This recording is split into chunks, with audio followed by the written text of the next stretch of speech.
இன்று மே மாதம் 5ஆம் தேதி செவ்வாய்க்கிழமை. தமிழக சட்டசபை தேர்தலில் நடிகர் விஜய் பாரம்பரிய திராவிட கட்சிகளை எல்லாம் அடித்து நொறுக்கி ஒரு சாதனை வெற்றியை பெற்றிருக்கிறார். இந்த தேர்தல் ரேஸில் விஜய் ரசிகர்கள் எல்லாம் விஜயை இலங்கை ஜனாதிபதி அனுரகுமார் திசாநாயக்கவுடனே அதிகமாக ஒப்பிட்டார்கள். மூன்றாவது சக்தியாய் அனுரகுமார் திசாநாயக்கவால் முடியுமாக இருந்தால் ஏன் எம் தலைவனால் முடியாது என்றே அவர்களுடைய கேள்விகள் அமைந்திருந்தன. இது பற்றி ஆழமாக பார்ப்பதற்கு முதலில் 234 தொகுதிகளில் 100க்கும் மேற்பட்ட இடங்களில் வென்றிருக்கிறது விஜயின் தமிழக வெற்றி கழகம். பெரும்பான்மையை நிரூபிக்க 118 ஆசனங்களை வெல்ல வேண்டும். ஆக கூட்டணி கட்சிகளினுடைய தயவுடன் தான் ஆட்சி சாத்தியமாக போகிறது. ஆம், விஜய் முதலமைச்சராக போகிறார். ஏழைங்க பாளைங்க நினைச்சு புட்டா நாளைக்கு நீங்களும் சிஎம் தான் என்று விஜய்க்கு இயக்குனர் பேரரசு சிவகாசி படத்தில் ஒரு பாட்டை எழுதியிருந்தார். அந்த பாட்டு 20 வருடங்களுக்கு பிறகு நிஜமாகி இருக்கிறது. தேர்தல் முடிவுகள் வந்து கொண்டிருந்த போது விஜய்க்கு வெற்றி படங்களை வாரி வழங்கிய பேரரசு உணர்ச்சி வசப்பட்ட நிலையில் தமிழ்நாடு மன்னராட்சியிலிருந்து மக்களாட்சி நோக்கி நகர்கிறது என்று சொல்லியிருந்தார். விஜய் இப்படி ஒரு சரித்திரம் படைத்தார்.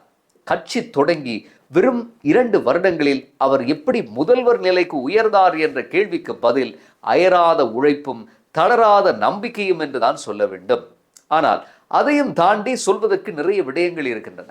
மாறி மாறி ஆண்ட திராவிட முன்னேற்ற கழகத்தையும் அனைத்திந்திய அண்ணா திராவிட முன்னேற்ற கழகமும் மக்கள் மத்தியில் சலிப்பை ஏற்படுத்தியிருந்தவை இங்கே பிரதான காரணம். என்னதான் தமிழ்நாடு முன்னேற்றகரமான மாநிலமாக இருந்தாலும் 10% நெருங்கிய பொருளாதார வளர்ச்சியை பேணினாலும் குறுநில மன்னர்கள் போல செல்வாக்கு பெற்றிருந்த கருணாநிதியின் குடும்ப உறுப்பினர்களும் தமிழ் என்றும் சமூக நீதி என்றும் கூறிக்கொண்டு தாராளமாக செழித்த அவர்களுடைய தலைமுறைகளும் மக்களை மாற்றத்துக்கான கதவை நோக்கி தட்டச் செய்தமை அடுத்த பிரதான காரணம். ஒரு படத்துக்கு 200 கோடி ரூபாய் சம்பளம் வாங்கி கொண்டிருந்த நடிகர் அதை விட்டுவிட்டு மக்களுக்கு தொண்டாற்ற வருகிறேன் என்றதில் மக்கள் அடைந்த நம்பிக்கை இன்னும் ஒரு காரணம். திரைப்படங்கள் மூலம் விஜய் வளர்த்து வைத்திருந்த ரசிகர்கள் எல்லாவற்றையும் விட தலையாய காரணம் என்று சொல்ல வேண்டும். விஜயை வைத்து நாளைய தீர்ப்பு என்ற படத்தை இயக்கினார் விஜயின் தந்தையும் பிரபல இயக்குநருமான SA சந்திரசேகர். 34 வருடங்களுக்கு முன்பு ஆரம்பமான சினிமா பயணம் முதலில் ஏகப்பட்ட சறுக்கல்களை சந்தித்தது. பூவே உனக்காக திரைப்படம் ஏராளமான ரசிகர்களை அவருக்கு பெற்றுக் கொடுத்தது. அப்படி ஆரம்பித்த பயணம்தான் இன்று ஜனநாயகன் வரை தொடர்ந்தது. இந்த ரசிகர்கள் தான் விஜயுடன் கூட இருந்தார்கள். அவர்களின் குழந்தைகளும் விஜய்க்காக பெற்றோர்களுடன் மன்றாடி வாக்கு போடுமாறு கேட்டுக்கொண்டார்கள். விஜய் கூட ஒரு கூட்டத்தில் இந்த சிறுவர்களை விழித்து பேசி, உங்களுக்கும் ஒரு பணி இருக்கிறது, நீங்கள் உங்கள் வீட்டில் உள்ள பெரியவர்களிடம் என் சின்னமான விசிலுக்கு வாக்கு போட வற்புறுத்துங்கள் என்றார். இது மிக சாதாரணமான வார்த்தை தான். ஆழமான அரசியலை அணுகுபவர்களுக்கு இது ஒரு நகைச்சுவையாக தோன்றும். ஆனால் இந்த உத்தி சிறப்பாக வேலை செய்திருக்கிறது. குழந்தை ரசிகர்களினுடைய செல்வாக்கு வீடுகளை ஆக்கிரமித்திருக்கிறது. இதில் ஆகவும் முக்கியமான காரணம் என்னவென்றால் விஜய் மீது தொடுக்கப்பட்ட தனி மனித தாக்குதல்கள்.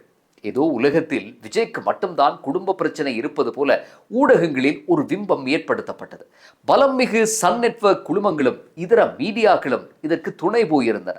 அத்தனை நாட்களாக கிடப்பில் போடப்பட்டிருந்த விஜயின் விவகாரம் அரசியல் காரணங்களுக்காக தூசு தட்டி எடுக்கப்பட்டது. ஆனால் இந்த பிரச்சனைகள் எதையும் தாய் குலங்கள் பெரிதாக கணக்கில் எடுக்கவில்லை என்பதையே தேர்தல் முடிவுகள் காட்டி நிற்கின்றன. தனிப்பட்ட வாழ்க்கை பிரச்சனைகள் இந்த கட்சி தலைவருக்கு தான் இல்லை.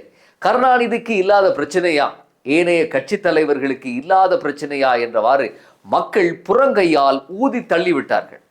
விஜய்க்கு நடிகை த்ரிஷாவுடன் தொடர்பு இருப்பதாக சொல்லப்படும் விவகாரத்தையும் யாரும் ஒரு பொருட்டாக எடுத்துக்கொண்டதாக விளங்கவில்லை. இதே போலத்தான் விஜயின் ஆதரவாளர்கள் எல்லாம் தற்குறிகள் என்று திரும்ப பாடப்பட்ட வசையும் இன்று திமுக அரசு கடந்த 5 ஆண்டுகளில் தமிழ்நாட்டுக்கு எத்தனை நல்ல மக்கள் நலத்திட்டங்களை கொண்டு வந்தது என்றெல்லாம் சமூக ஊடகங்களில் கட்டுரைகள் எழுதப்படுகின்றன. இதே போலத்தான் விஜயின் ஆதரவாளர்கள் எல்லாம் தற்குறிகள் என்று திரும்ப பாடப்பட்ட வசையும் அமைந்தது. இன்று திமுக அரசு கடந்த 5 ஆண்டுகளில் தமிழ்நாட்டுக்கு எத்தனை நல்ல மக்கள் நல திட்டங்களை கொண்டு வந்தது என்றெல்லாம் சமூக ஊடகங்களில் கட்டுரைகள் எழுதப்படுகின்றன. ஆனால் தேர்தல் காலத்தில் அதை பற்றி யாருமே பிரச்சாரம் செய்யவில்லை. லைக்ஸ் போடும் தற்குறிகளால் எதுவும் செய்ய முடியாது என்றும் சமூக ஊடகங்கள் வேறு, கள யதார்த்தம் வேறு என்றும் அவை தற்குறிகளுக்கு புரியாது என்றும் சொன்னார்கள். விஜய் திரும்ப திரும்ப தனக்கு திமுகவுடன் மட்டும்தான் போட்டி இருக்கிறது என்று சொல்லிக் கொண்டிருந்தார். இதனால் கடுப்பான அதிமுக நாங்களும் போட்டியில் இருக்கிறோம் என்று காட்ட விஜயை கடுமையாக சீண்டியது. ஒரு கட்டத்தில் விஜய் 8 திக்குகளிலிருந்தும் பந்தாடப்பட்டார். ஆக மொத்தத்தில் தங்களை மேதாவிகளாக காட்டிக்கொண்டு தற்குறிகளால் ஒன்றுமே செய்ய முடியாது என்று கிண்டலும் இகழ்ச்சியுமாகவே பொழுதுகளை கழித்தார்களே ஒழிய தாம் தமிழ்நாட்டுக்கு என்ன செய்திருக்கிறோம், இனி என்ன செய்ய போகிறோம் என்று எதுவுமே சொல்லவில்லை. அதற்கான அறுவடைதான் இப்போது கிடைத்திருக்கிறது.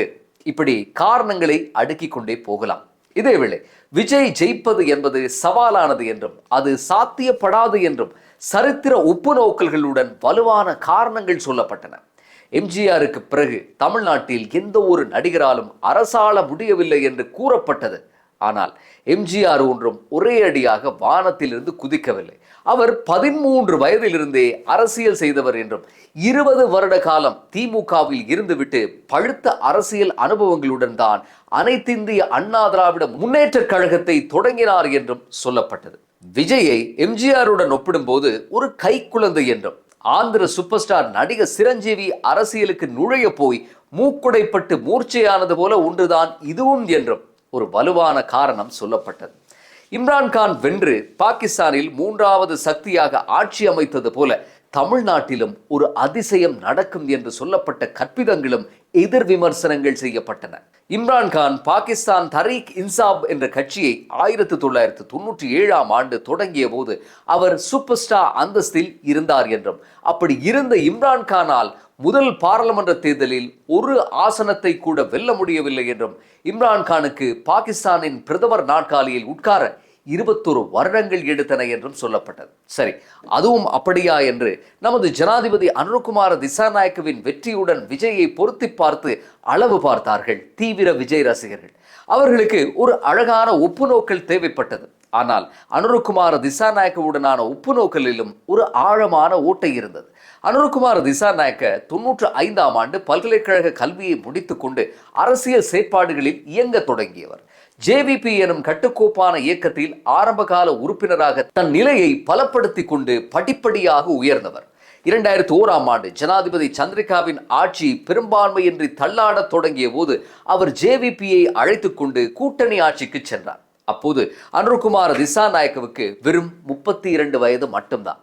அந்த ஆட்சி கவிழ பின்னாளில் சந்திரிகா தோற்கடிக்கப்பட்டு மீண்டும் 2004இல் மஹிந்த வென்றபோது ஜேவிபி கூட்டணியில் இருந்தது. அனுரவுக்கு பலமான கேபினட் அமைச்சு ஒன்று கூட வழங்கப்பட்டது. அனுர ஒன்றும் அரசியலுக்கு புதுசும் அல்ல, அவருடைய கட்சி அரசியலுக்கு புதுசும் அல்ல. 1965ஆம் ஆண்டு ஆரம்பிக்கப்பட்ட கட்சி தான் ஜேவிபி. அனுரவுக்கு அரசியலில் 30 வருடங்களுக்கு மேல் அனுபவமும் ஜேவிபிக்கு 60 வருடங்களுக்கு மேல் அரசியல் அனுபவமும் இருக்கிறது.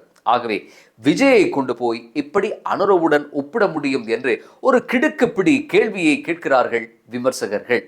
மேலும் இலங்கையில் ஜேவிபியோ அனுர தரப்போ தனித்து நின்று தேர்தலை வெல்லவில்லை. தேசிய மக்கள் சக்தி என்ற ஒரு கூட்டணியை அமைத்துத்தான் 2024ஆம் ஆண்டு ஜனாதிபதி மற்றும் பாராளுமன்ற தேர்தல்களை எதிர்கொண்டு வெற்றி வாகை சூடினார்கள். இதற்கு இலங்கையின் பொருளாதாரம் திவாலாகி உலக அரங்கில் கையேந்தி நின்றதும் இலங்கையின் பிரதான கட்சிகள் மக்களால் வெறுத்து ஒதுக்கப்பட்டதும் அனுரவின் வெற்றிக்கு பெரும் உத்தடமாக அமைந்தன என்றும் அப்படி ஒரு படுமோசமான நிலைமையில் தமிழ்நாடு இல்லை என்றும் தமிழ்நாட்டு மக்கள் அனாவசியமாக 3ஆம் தரப்பு ஒன்றை நாடப்போவதில்லை என்றும் அதுக்கு எந்த விதமான அவசியமும் இல்லை என்றும் வலுவான காரணங்கள் சொல்லப்பட்டன. ஆனால் தேர்தல் பெறுபேறுகள் இந்த அத்தனை அரசியல் பண்டிதர்களினுடைய தர்க்கங்களையும் பொடியாக்கிவிட்டன. விஜய் பெரம்பூர் மற்றும் திருச்சி கிழக்கு தொகுதிகளில் போட்டியிட்டார். பெரம்பூரில் 50,000 மேலதிக வாக்குகளாலும் திருச்சி கிழக்கில் 26,000 மேலதிக வாக்குகளாலும் அமோக வெற்றி பெற்றிருக்கிறார். இதில் பரிதாபம் என்னவென்றால் 30 வருட கால அரசியலில் தோல்வி என்ற ஒன்றையே தரிசித்திராத ஸ்டாலின் முதலமைச்சராக போட்டியிட்டு குளத்தூர் தொகுதியில் தோல்வி அடைந்ததுதான். ஸ்டாலினுக்கே இந்த நிலைமை என்றால் அவருடைய அமைச்சர்களினுடைய பாடு அதைவிட திண்டாட்டமாக இருக்கிறது. பல அமைச்சர்கள் தோல்வி கண்டிருக்கிறார்கள். ஒரு சீட்டை கூட விஜய் வெல்ல மாட்டார் என்றார் நடிகர் சரத்குமார். 10 சீட்டை கூட விஜயால் வெல்ல முடியாது என்றும் அப்படி வென்றால் தான் அரசியல் பேசுவதை நிறுத்திவிடுவேன் என்றும் சபதம் செய்தார் பிரபல ஊடகவியலாளர் ரங்கராஜ் பாண்டே. இது ஒரு தற்குறி அணில் கூட்டம் என்றார் பல வருட காலமாக ஒரே ஒரு ஆசனத்தை வெல்ல பாடுபடும் சீமா. இதை விட நடிகை நயன்தாராவுக்கு அதிக கூட்டம் வரும் என்றார்கள் அமைச்சர்கள். விஜய் வீட்டை விட்டே வெளியே வரப்போவதில்லை என்றார் முன்னாள் முதலமைச்சர் எடப்பாடி பழனிசாமி. இதற்கு எல்லாம் விஜய் பதிலளித்திருக்கிறார். உண்மையில் விஜய் இங்கே தோற்கடித்தது எடப்பாடி பழனிசாமியையோ முதல்வர் ஸ்டாலினையோ அல்ல. அவர் தோற்கடித்த நபர் இந்த தேர்தலில் நிற்கவே இல்லை. ஆனால் ஒரு காலத்தில் விஜயின் ஆதர்சமாக இருந்தவர் அவர். யார் என்று நினைக்கிறீர்கள்? வேறு யாரும் அல்ல, அவர்தான் சூப்பர் ஸ்டார் ரஜினிகாந்த். ரஜினிகாந்துக்கு 90களில் பெருவாரியான மக்கள் செல்வாக்கு இருந்தது. தனது படங்களில் அவர் வில்லத்தனமான பெண் கேரக்டர்களை உருவாக்கி கொண்டு முன்னாள் முதலமைச்சர் ஜெயலலிதாவுக்கு எதிராக வலிந்து திணித்த அரசியல் கருத்துக்களை பேசியிருந்தார். ஒரு கட்டத்தில் ரஜினி நேரடி அரசியலில் குதிப்பார் போல இருந்தது. ஆனால் அவரோ அது எதையும் செய்யவில்லை. 96ஆம் ஆண்டு சட்டசபை தேர்தலில் திமுகவுக்கே எனது வாக்கு என்று சுருங்கி போனார். அதன் பின்னரும் ஆண்டவன் சொன்னால் அரசியலுக்கு வருவேன் என்று கூறிக்கொண்டிருந்தார். கடைசியில் அவரால் எதுவும் செய்ய முடியவில்லை. பஞ்ச் வசனங்களுடன் முதுமை அடைந்து போனார் ரஜினிகாந்த். விஜய் ரஜினியை சினிமாவிலும் அரசியலிலும் விஞ்சிவிட்டார். இந்த ரஜினியை தனது ஆதர்சமாக கருதினாரோ, இந்த ரஜினியின் சூப்பர் ஸ்டார் நாட்காலிக்கு விஜய் ஆசைப்பட்டாரோ, இன்று அதையெல்லாம் தாண்டி முதலமைச்சர் நாட்காலியே வசமாகி இருக்கிறது. துணிந்தவனுக்கு தூக்கு மேடையும் பஞ்சுமெத்தை என்பதற்கு இந்த தைரியம் ஒரு முன்னுதாரணம். சரி, விஜய் எப்படி ஆள போகிறார்? சினிமா வசனம் பேசுவது போல நாடாள முடியாதுதான். முதல்வரானதும் கச்சத்தீவை மீட்கப் போவதாய் விஜய் ஒரு முறை கூறியிருந்தார். அவர் சொல்லி அடுத்த வாரமே அனுரகுமார திசாநாயக்க கச்சத்தீவுக்கு விஜயம் செய்து கச்சத்தீவில் கால் வைத்த ஜனாதிபதி என்று தன்னை நிலைநிறுத்திக் கொண்டார். முதல்வரான மறுநொடியே வந்து கச்சத்தீவை மீட்பதெல்லாம் யதார்த்தத்துக்கும் அப்பாற்பட்ட ஒன்று என்றும் அதற்கு மத்திய அரசின் சம்மதம் இல்லாமல் சாத்தியம் இல்லை என்றும் விஜய் உணரப்போகிறார். பொருளாதாரம் என்பது வேறு டிபார்ட்மெண்ட் என்று புரிந்து கொள்ளப் போகிறார். மாநிலத்தின் நிதி நிலைமை, கடன் சுமை பற்றியெல்லாம் தெளிவடைய போகிறார். மேலும் திமுக அதிமுக என்று 70 வருடங்களுக்கு மேல் மாறி மாறி ஓடிக்கொண்டிருக்கும் சிஸ்டத்தை ஒரே ராத்திரியில் புரட்டி போடுவது எல்லாம் முடியாத ஒன்று என்று அவர் இனிதான் படிக்க போகிறார். விஜய் எப்படி இதையெல்லாம் கையாளப் போகிறார் என்று பார்க்க ஆர்வமாக இருக்கிறது. அனுபவம் மிகு திமுகவும் அதிமுகவும் எதிர்க்கட்சி ஆசனங்களில் உட்காரும் போது எப்படியான குடைச்சல்களை கொடுக்கும் என்று புதிதாக சொல்ல தேவையில்லை. நம் நாட்டு நிலைமை நமக்கு நல்ல உதாரணம். இத்தனை நாட்களாய் முடக்கப்பட்டிருந்த ஜனநாயகன் படம் ரிலீஸ் ஆகிறதாம். அப்போதே வந்திருந்தால் தளபதி விஜய் என்று டைட்டிலுடன் படம் தொடங்கி இருக்கும். இனி முதலமைச்சர் விஜய் என்று டைட்டிலுடன் தான் படம் ரிலீஸ் ஆக போகிறது. விஜயின் முதல் படத்துக்கும் கடைசி படத்துக்கும் அபூர்வ ஒற்றுமை ஒன்று கூட இருக்கிறது. முதல் படம் நாளைய தீர்ப்பு. அந்த தீர்ப்பை மக்கள் எழுதிவிட்டார்கள். கடைசி படம் ஜனநாயகன். விஜய் ஜனநாயகனாய் மிளிர்வாரா? பார்க்கலாம். விஜயின் ஆட்சி எப்படி அமையப் போகிறது என்று மீண்டும் அடுத்த பதிவில் சந்திப்போம்.